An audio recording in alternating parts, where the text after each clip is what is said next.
Hello and welcome to the Football for Kids podcast with me, Darren Rees.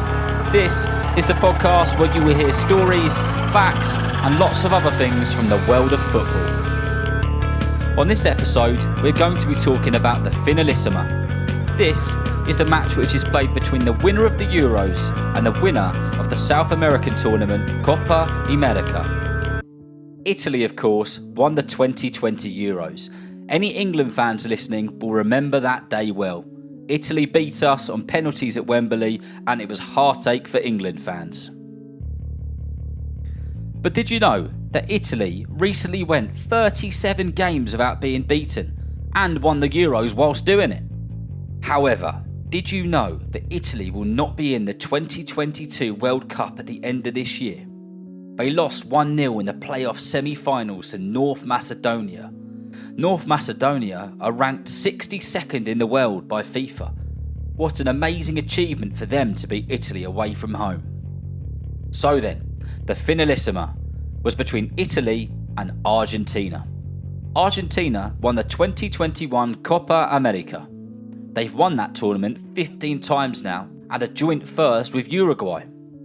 If you didn't know, the Copa America is similar to the Euros, but it's where the countries of South America play each other. Teams from North America and Asia are also invited to play. The Copa America tournament is one of the most watched tournaments in football in the whole world. So Italy versus Argentina. The Finalissima match was played at Wembley Stadium in London and 87,112 fans packed into the stadium to watch it. That's more than 2 sold-out Chelsea matches, or 2.5 sold-out Leicester matches, or 7.5 sold-out Bournemouth games. That is a lot of people. I was lucky to go, and I went with my son Charlie. As we walked up Olympic Way, which some people know as Wembley Way, there was a sea of people with light blue and white Argentinian flags and Argentinian football tops. Almost all of the ones which we saw had the number 10 on the back. I bet you know who wears number 10. If you said Messi, you got it right. Thousands and thousands of people were there to see their hero, Messi. His first goal for Argentina was in 2006 against Croatia, and his most recent goal was in March this year against Venezuela. Messi has been scoring goals for his country for 16 years.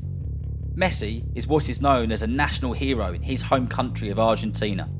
And the Argentinian fans were outside the stadium 4 hours before the match kicked off, singing football songs and heading balls into the crowd, excited to see their team and their hero footballers.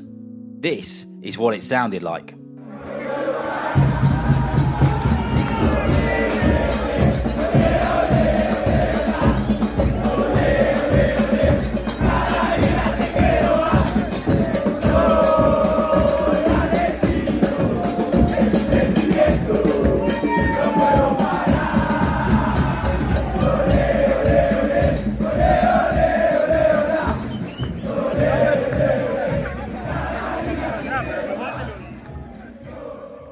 There was a lot of Italian football fans there as well, but nowhere near as many Argentinians.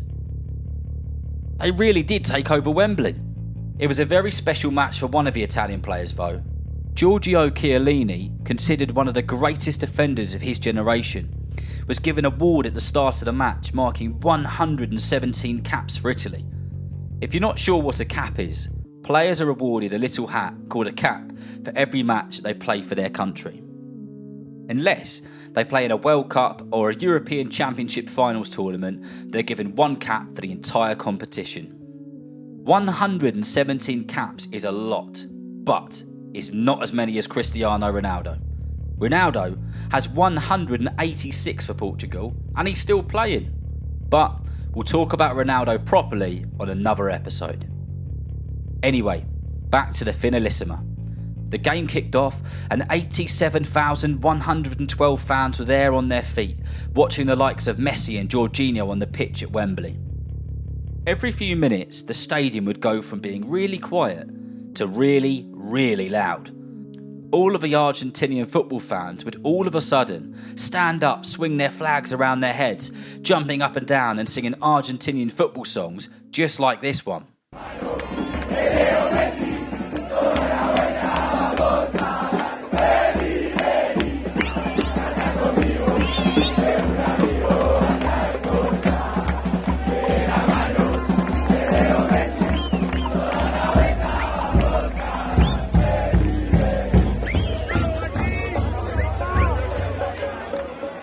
The match started off really competitive, with Italy working really hard for the ball and trying to create opportunities to score. Italy only had 3 shots on target throughout the match though, and Argentina had 10 on target. The match ended 3-0 to Argentina, and the captain Messi lifted the trophy in front of thousands of fans in attendance. It wasn't Italy's night in the end, and Italy fans would have been disappointed with the score, but they'll be back stronger. Argentina are looking really fantastic on the lead up to the Qatar World Cup, which starts on November 21st this year. They're in Group C with Saudi Arabia, Mexico and Poland. Do you know it's been 36 years since they won the World Cup? But if they play like they did at the Finalissima, they're going to be ones to watch. I hope you've enjoyed listening about the Finalissima, the Argentinian fans and all the other stuff in this episode. If you know someone who loves football, tell them about football for kids. Whether you're playing football soon, watching it on the telly or listening on the radio, I hope you enjoy the game. See you next time.